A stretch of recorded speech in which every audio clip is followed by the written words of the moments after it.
bénissons ce matin dans le beau nom du Seigneur Jésus-Christ. Dieu a mis sur notre cœur ce matin de lire pour vous autrement le message, le fondement fondamental pour la foi, prêché le 13 janvier 1955. Pour cela, nous prenons comme texte de base l'écriture tirée de l'évangile de Saint Jean au chapitre 14. Nous prenons le verset 13 et le verset 14. Nous lisons cela au nom du Seigneur Jésus-Christ.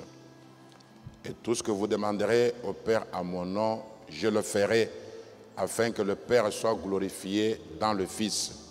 Si vous demandez quelque chose à mon nom, je le ferai. Que Dieu bénisse sa parole et que Dieu bénisse tous ceux qui seront à l'écoute de cette vidéo ou de cet audio selon le cas. Et partout où vous pourrez écouter cela. Dans le fondement fondamental pour la foi, prêché le 13 janvier 1955, comme je l'ai annoncé au paragraphe 6, Frère Branham dit, « Or, nous entendons tellement de gens dire, eh bien, si seulement j'avais la foi. » La foi ne signifie pas de longues réunions de prière qui n'en finissent pas. Elle ne signifie pas de longs jeûnes. La foi est une chose inconsciente. Votre foi réelle, vous en êtes inconscient. Vous ne savez pas cela. La foi que vous avez, c'est quelque chose dont vous êtes inconscient. Pouvez-vous imaginer Jésus se demandant s'il avait ou non la foi pour arrêter le vent et pour calmer les vagues, ou s'il avait suffisamment de foi pour ressusciter Lazare? Il n'a jamais mis sa foi en question. Eh bien, premièrement, avant que nous puissions avoir la foi, nous devons avoir un fondement pour la foi. Il doit y avoir quelque chose derrière la foi, et cette chose sur laquelle la foi repose, ça s'appelle la parole, puisque la foi véritable ne peut reposer que sur la parole. Au paragraphe 10, deuxième partie, Frère Branham dit, « Or, lorsque l'homme est tombé, il a perdu cela.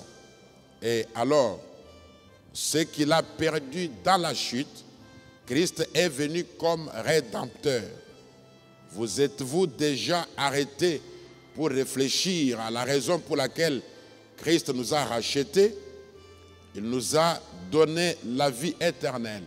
Il nous a ramenés à la communion éternelle et à la relation éternelle avec Dieu, pour être de nouveau ses fils et ses filles, pour restaurer tout ce qu'Adam avait perdu dans la chute. Frère Branham pose la question, si nous avons déjà eu le temps de nous arrêter pour réfléchir et comprendre pourquoi Christ nous a rachetés. Et c'est ça le fondement fondamental pour la foi. Christ nous a rachetés pour nous restaurer tout ce qu'Adam avait perdu. Et Adam avait perdu sa qualité de Dieu créateur, comme on le verra. Au point 17, troisième partie, Frère Branham dit, et la seule chose qui empêche la race humaine aujourd'hui d'être supérieure et d'avoir le contrôle comme elle l'avait au commencement, c'est le fait que les lignes électriques, les prises de courant de Dieu placées dans l'être humain ont été obstruées. C'est le seul obstacle qui empêche à l'homme d'être supérieur. C'est que les lignes électriques et les prises de courant de Dieu sont obstruées.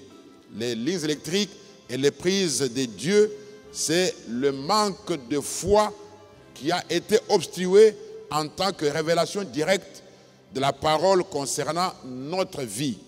C'est aussi le manque du temps d'isolement pour rester en présence de Dieu et pour écouter sa voix. C'est ce qui a obstrué la foi et qui nous a empêchés d'être supérieurs comme on devait l'être aujourd'hui. Au point 18, Frère Branham dit, parfois, je dis cela respectueusement, parfois la théologie et la doctrine de l'Église ont obstrué votre ligne de la foi. Parce que les lignes électriques et les prises de courant, il s'agit de la foi, des canaux de foi que Dieu a placés dans l'être humain pour croire en lui, pour croire dans ce qu'il fait et pour réaliser des grandes choses. Frère Branham dit, cette ligne électrique de la foi a été obstruée. Cela a obstrué vos lignes au point qu'on vous a enseigné que ces choses ne peuvent pas être. Ne peuvent pas être. Et cela a mis un obstacle sur votre chemin. Quand vous avez reçu un enseignement négatif selon lequel aujourd'hui il n'y a que les loges qui font réussir les gens, alors cela obstrue votre ligne au point que vous ne croyez pas que Dieu est le propriétaire de toutes choses, que vous êtes vous-même sur la terre pour être un Dieu en miniature, un Dieu créateur pour maîtriser les temps et les circonstances. Frère Branham revient au point 25 et il pose la même question.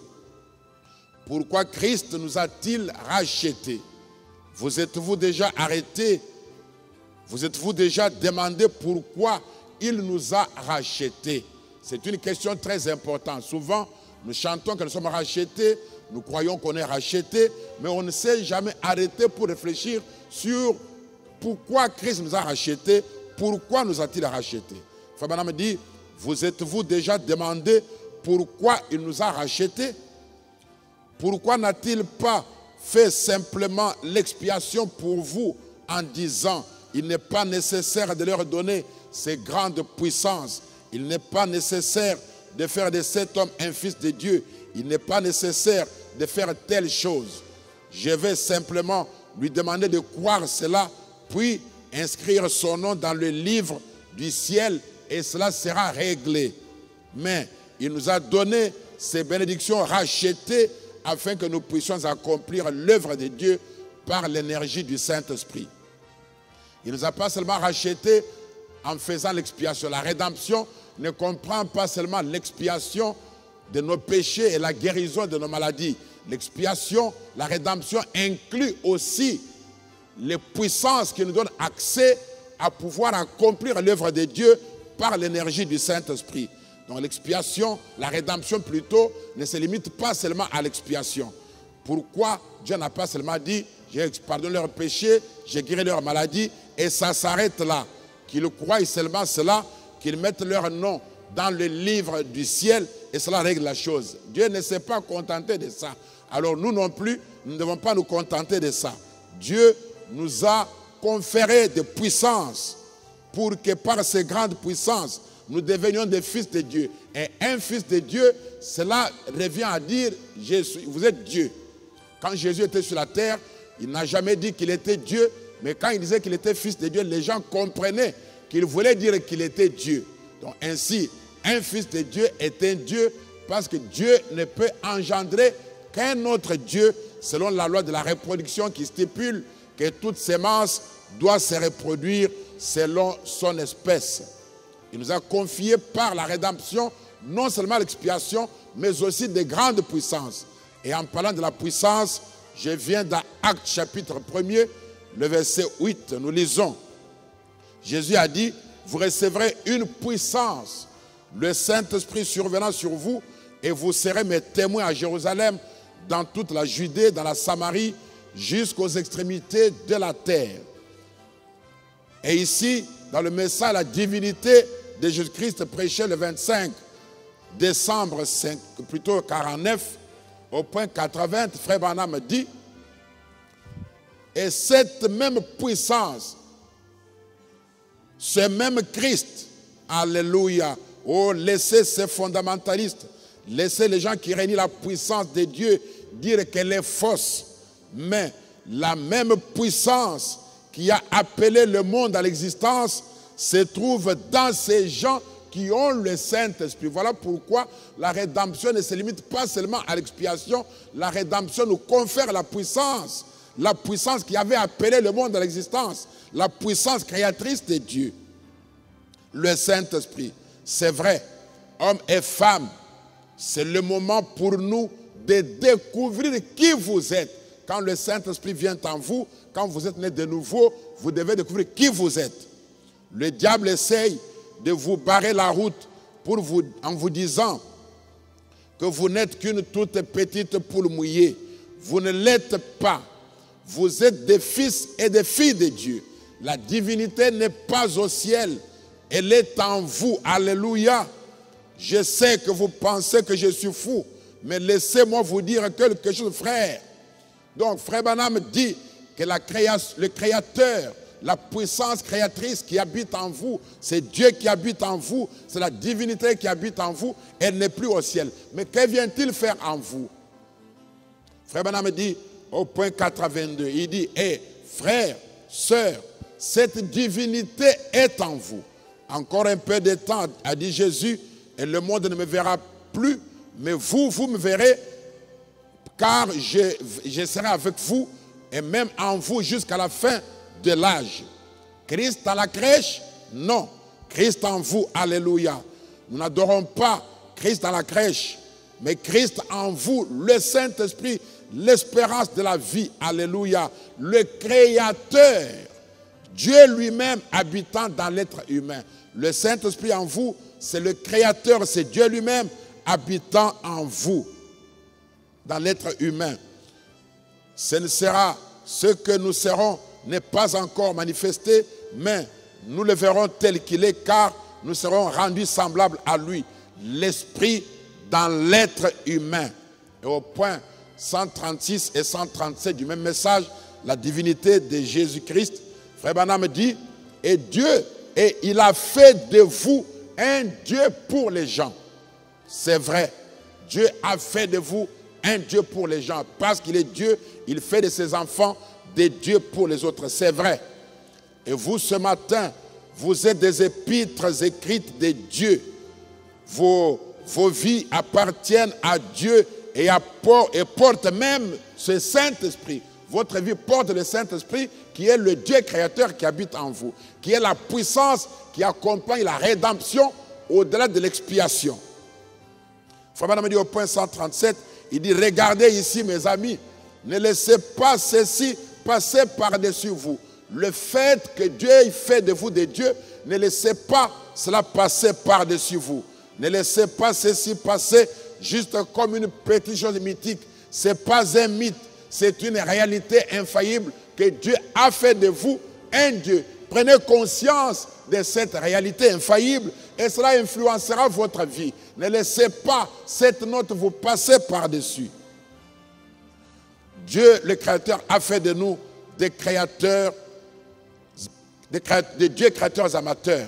Dans le message « Ta famille », prêché le 8 août 1961, au point 33, frère Branham dit, comme je l'ai dit l'autre jour, quand nous naissons de l'Esprit de Dieu, Dieu n'a pas une partie faible et une partie forte. Si vous avez une petite ombre de Dieu en vous, juste la plus petite portion de Dieu en vous, alors vous avez toute la puissance. Vous avez assez de puissance en vous pour créer un monde et aller y vivre. Mais, bien entendu, cette puissance est contrôlée par la foi. Si ce n'était pas le cas, nous aurions chacun un monde là-bas où nous vivrions. Mais si vous êtes un fils de Dieu ou une fille de Dieu, vous avez la puissance de Dieu en vous. Voyez-vous, Dieu n'a pas de petites parties faibles et de grandes parties fortes. La petite ombre de Dieu, la plus petite portion de Dieu en vous, c'est assez de puissance pour créer un monde et aller y vivre. Et je ne pense pas que quelqu'un créerait pour lui-même un monde médiocre pour aller y vivre. Mais certains, comme il a dit, cette puissance est contrôlée par la foi. Certains ont la foi pour des petites choses. D'autres ont la foi pour des grandes choses.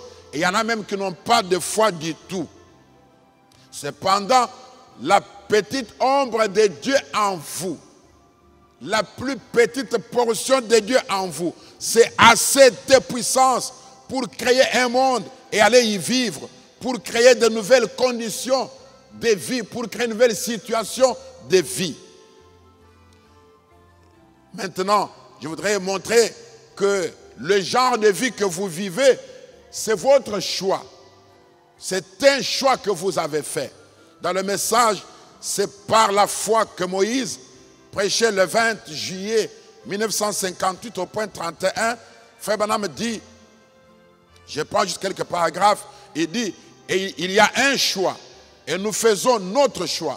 Nous choisissons ce qui est pour notre propre bien. Tout est un choix dans la vie. Vous choisissez ce qui est pour votre propre bien. Personne ne se créerait un monde médiocre.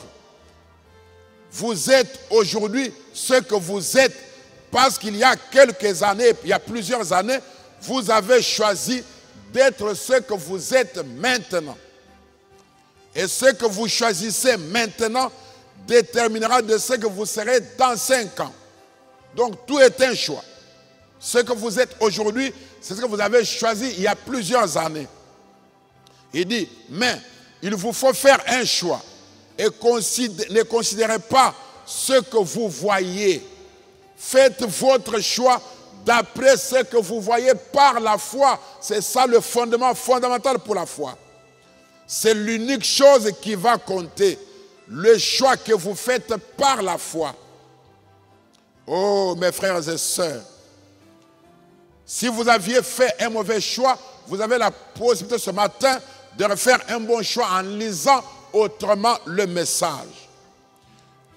Consciemment ou inconsciemment, vous avez fait un choix du genre de vie que vous menez maintenant. Vos habitudes, vos attitudes, votre comportement, le genre de personnes que vous fréquentez, le genre de décisions que vous prenez, tout cela détermine le choix que vous avez fait du mode de votre propre vie, de votre monde dans lequel vous vivez. Dans le message, un super signe, prêché le 30 avril 61, au point 33 et au point 36, Frère Branham dit ceci. Il y a dans l'homme quelque chose qui fait que peu importe à quel point il est déchu, néanmoins, tel qu'il est conçu, la main dont l'homme est conçu, il est un fils de Dieu, tel qu'il est conçu. Dieu l'a conçu d'après son propre modèle. Qu'est-ce qui fait cela? La raison est qu'au-dedans de lui, il est un créateur amateur. Il ne peut pas créer, mais il peut prendre quelque chose que Dieu a déjà créé et faire presque une création à partir de cela. Son intelligence, ses facultés intellectuelles. Les loges ne donnent pas de l'argent. Les loges ne bénissent personne. Même les magiciens, c'est la fausseté. C'est la fausseté tout simplement. Mais l'homme, même déchu, comme il a été créé à l'image de Dieu, il est au-dedans de lui un Dieu créateur. Même à l'état déchu.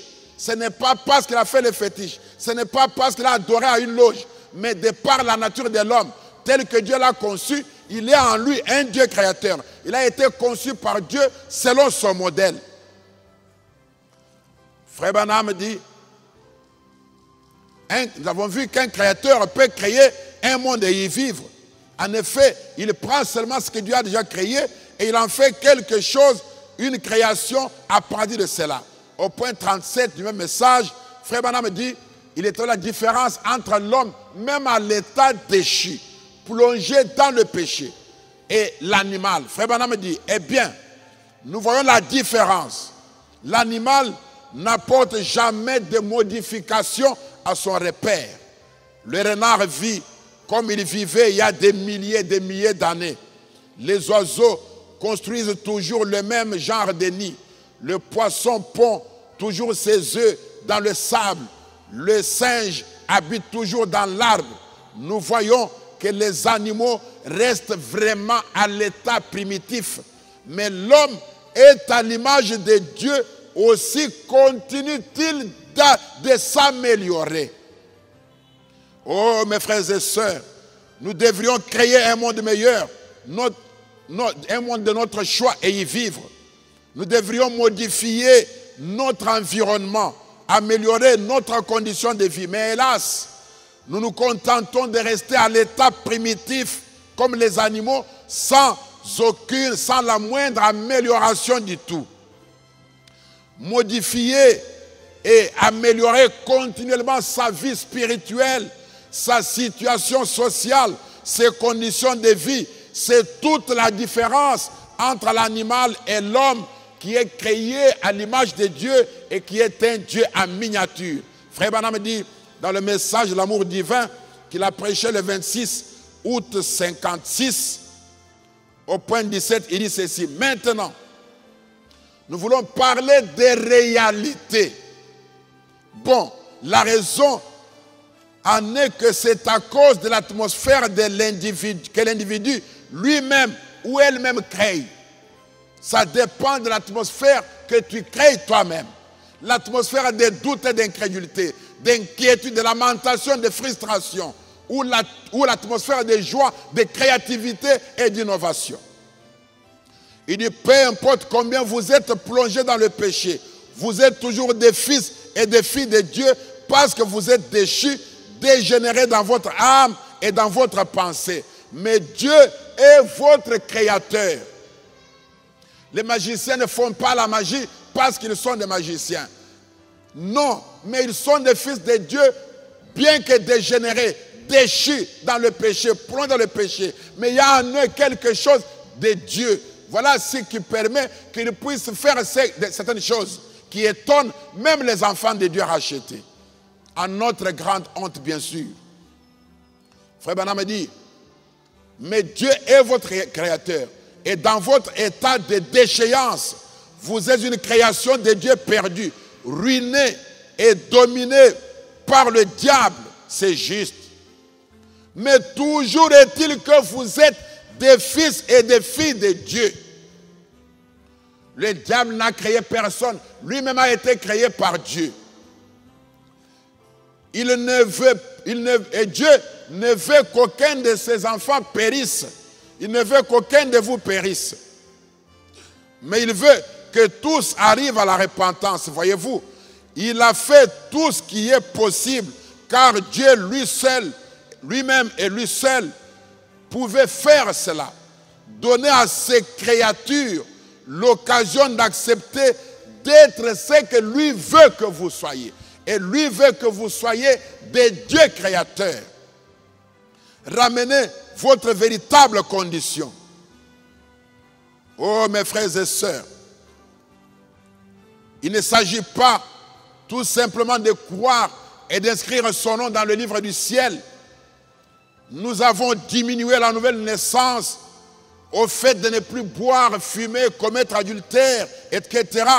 Alors qu'il y a des païens qui ne font pas ces choses juste par une bonne moralité. Nous avons réduit le tout grand Saint-Esprit à un ticket pour fuir le travail et les difficultés de la vie sur la terre et aller se cacher au ciel, alors qu'au ciel, il n'y a pas de camp de réfugiés. Le ciel appartient aux vainqueurs et il n'y a pas de victoire sans bataille. Et plus la bataille est grande et acharnée, plus la victoire est grande et glorieuse. Il y a un cantique que nous chantons, nous disons là-dedans, il faut vaincre le monde et partir. Pas il faut fuir le monde. Le Saint-Esprit en vous, c'est le Dieu créateur en vous, faisant de vous un Dieu créateur en miniature. Pour prendre les choses que Dieu a déjà créées, les transformer. Les animaux ne modifient jamais leur repère, mais vous êtes des créateurs pour créer un monde, pour modifier vos conditions de vie et pas rester à l'état primitif et parfois même dégradé. Dieu a fait de vous un Dieu pour les gens. Dans le message, William Branham prêchait le 26 août 1955 au point 14, Frère Branham dit, il fait cette prière pour toi, il fait cette prière pour moi. Il dit, Jésus de Nazareth, envoie ton esprit ce soir, ton esprit créateur, ainsi que ta glorieuse présence pour chasser les ténèbres de l'ennemi. Et que tout le monde reçoive dans son cœur une puissance créatrice ce soir. La puissance de la foi. Oh Dieu créateur, accorde cela. Il prie que la puissance créatrice vienne en toi. Pour faire quoi? Pour créer un monde et y vivre. Pour créer votre propre monde et y vivre. Ne vivez pas dans le monde de quelqu'un d'autre. Un monde qui vous est imposé par le temps, qui vous est imposé par les circonstances. Créez votre propre monde et vivez-y indépendamment des temps et des circonstances. Autant vous êtes remplis de Dieu, autant vous êtes remplis de foi. Si vous êtes fils de Dieu, vous êtes comme Dieu, vous êtes des créateurs. Nous avons lu dans Jean 14, il était écrit, et tout ce que vous demanderez au Père à mon nom, je le ferai. Écoutez ce que dit Frère Branham à ce sujet. Dans le message, la rédemption dans sa totalité, dans la joie. Prêché le 30 mars 1954, au point 27, Frère Branham dit ceci. Et puis, il y en a beaucoup parmi vous, mes amis, qui prient, qui gênent, mais qui ont peur de prendre possession de ce pourquoi ils prient. Prier, gêner, c'est bien, mais ça ne suffit pas. Vous devez aller prendre possession de ce pourquoi vous avez prié. Branham dit, c'est vrai, voyez-vous. Il dit, eh bien, ça ne vous avancera à rien de gêner et de prier, à moins d'avoir des œuvres qui accompagnent ça. Le travail, les œuvres doivent accompagner, vos efforts doivent accompagner les prières et les jeûnes. Sinon, vous avez fait de la pénitence, vous avez gêné et prié pour rien. Frère Branham dit, vous aurez beau avoir toute la foi possible, ça ne vous fera aucun bien, à moins de vous avancer jusque-là, de faire face à la chose et de vous en emparer, c'est tout. Vous devez aller de l'avant. Vous devez vraiment faire le pas vers la chose pour laquelle vous avez prié. Et le faire quoi qu'il arrive. Ça veut dire qu'il y aura des difficultés, il y aura des obstacles. Ne les fouillez pas, affrontez-les. Vous êtes un Dieu créateur, frayez le chemin. Quand vous demandez quelque chose, dit Frère Branham, allez le chercher. Ne restez pas à attendre ce que vous avez demandé. Allez le chercher, allez travailler. Dieu a dit que ça vous appartient. Alors, n'acceptez rien de moins. Allez chercher ce que vous avez demandé. Ne priez pas et puis vous restez là à attendre. Priez, jeûnez et puis levez-vous. Allez chercher ce que vous avez demandé. Frère Branham me dit, faites ça et voyez le résultat. Oui. Ne reculez pas en disant, eh bien, je vais accepter ça faute de mieux. Non, vous aviez une vision comme on l'avait dit. Vous travaillez à cette vision. N'acceptez pas une vision à moitié réalisée. Quand Michel-Ange taillait Moïse, il pouvait reculer et quand il voyait que ce n'était pas exactement comme dans sa vision, il revenait encore pour travailler jusqu'à ce que Moïse soit parfait comme il est dans sa vision. C'est alors qu'il fut inspiré et qu'il a crié « Parle !» Oh, la même pensée ici est rendue plus claire dans cet autre message, dans l'expectative prêchée le 8 mars 1961 au point 26. Il dit, maintenant, nous pouvons demander cela, Seigneur, et croire cela. Maintenant, aide-nous à travailler dans ce but-là. En effet, il serait vraiment inutile de te demander quelque chose et de ne pas travailler dans ce but-là. Croire que tu l'accompliras. Non, il ne l'accomplira pas si tu ne travailles pas dans ce but-là. Tu dois aller le chercher. Allez le chercher. Travaillez dans ce but-là. Créez votre monde, de nouvelles conditions de vie. Modifiez votre situation. Ne vous contentez pas de rester à l'état primitif comme les animaux.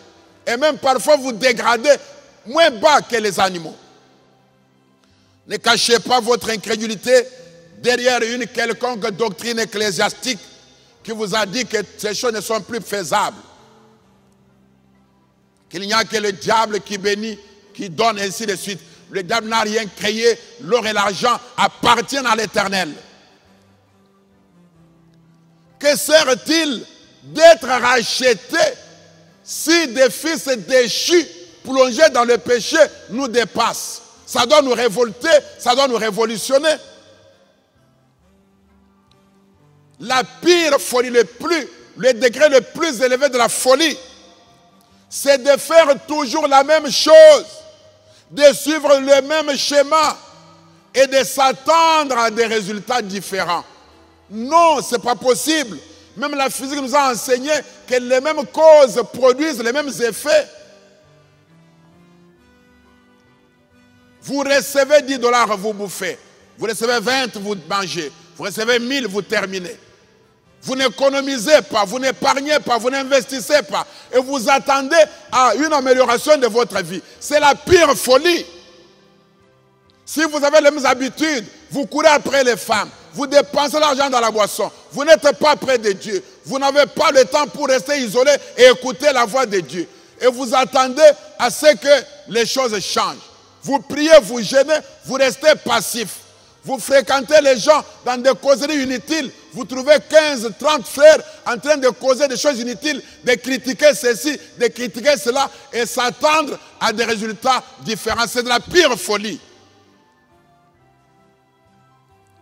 Oh mes frères et sœurs, lire le message de la même vieille manière et s'attendre à des résultats différents, c'est de la folie. Non, les mêmes choses, les mêmes causes produisent les mêmes effets.